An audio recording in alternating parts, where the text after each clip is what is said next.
Kozhikode medical കോളേജിലെ clock tower പ്രവർത്തനം തുടങ്ങി. 4 ലക്ഷം രൂപ ചിലവഴിച്ചാണ് ക്ലോക്ക് ടവറിന്റെ അനുബന്ധ സംവിധാനങ്ങളുടെയും നവീകരണ പ്രവർത്തനങ്ങൾ നടന്നത്. 1999-2004 ബാച്ചിന്റെ സിൽവർ ജൂബിലിയോടനുബന്ധിച്ച് 43ാം ബാച്ചിലെ പൂർവ്വ വിദ്യാർത്ഥികളാണ് ടവർ ക്ലോക്കിന്റെ നവീകരണ പ്രവർത്തനങ്ങൾ ഏറ്റെടുത്തത്. ഒരു കാലത്ത് കോഴിക്കോടിന്റെ അഭിമാനമായി തലയുയർത്തി നിന്ന മെഡിക്കൽ കോളേജിലെ ക്ലോക്ക് ടവർ വീണ്ടും പ്രവർത്തനം തുടങ്ങി. ഏറെക്കാലമായി തകരാർ സംഭവിച്ച് പ്രവർത്തനം നിലച്ചിരുന്ന ക്ലോക്ക് ടവർ മെഡിക്കൽ കോളേജിലെ 43ാം പൂർവ്വ വിദ്യാർത്ഥി ബാച്ചാണ് ആധുനിക രീതിയിൽ നവീകരിക്കാൻ മുന്നിട്ടിറങ്ങിയത്. 4 ലക്ഷം രൂപയാണ് ക്ലോക്ക് ടവറും അനുബന്ധ സംവിധാനങ്ങളും നവീകരിക്കുന്നതിന് ചിലവായത്. 12 ദിവസം കൊണ്ടാണ് നവീകരണം പൂർത്തിയാക്കിയത്. ഈ ചിലവ് മുഴുവൻ 1999-2004 ബാച്ചിന്റെ സിൽവർ ജൂബിലിയോടനുബന്ധിച്ച് 43ാം ബാച്ചിലെ പൂർവ്വ വിദ്യാർത്ഥികളാണ് വഹിച്ചത്. ഫസ്റ്റിൽ ഞങ്ങളുടെ 43rd MBBS ബാച്ചിൽ സിൽവർ ജൂബിലി ആയിരുന്നു.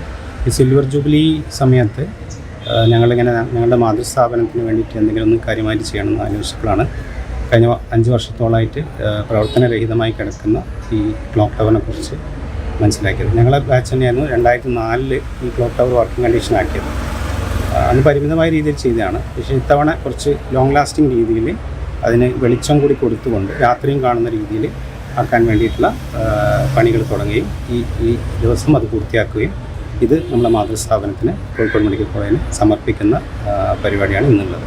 കോഴിക്കോട് മെഡിക്കൽ കോളേജിന്റെയും ജില്ലയുടെയും തന്നെ അഭിമാന സ്തംഭമായി മാറിയ 1963-ലാണ് ക്ലോക്ക് ടവർ സ്ഥാപിച്ചത്.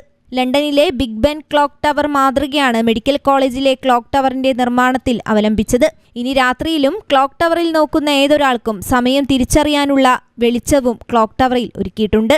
വരുന്ന 5 വർഷവും ക്ലോക്ക് ടവറിന് എന്ത് തകരാർ സംഭവിച്ചാലും അറ്റകുറ്റപ്പണി ഏറ്റെടുത്ത് നടത്തുമെന്ന് 43ാം alumni association president doctor Jasaf Shareef അറിയിച്ചു. ഈ ക്ലോക്ക് ടവർ നമ്മുടെ കോളേജിന്റെ ഒരു സിംബലാണ്.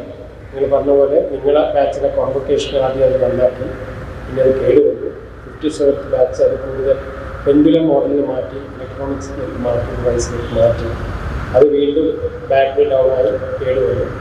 നിങ്ങളെ ബാച്ച് കഴിഞ്ഞ നിങ്ങളെ റീയൂണിയൻ പറഞ്ഞ പോലെ തന്നെ നിങ്ങൾ ആ ഭാഗത്ത് നവീകരണം പൂർത്തിയാക്കിയ ക്ലോക്ക് ടവറിന്റെ സ്വിച്ച് ഓൺ കർമ്മം medical college principal doctor KG Sajith Kumar നിർവഹിച്ചു.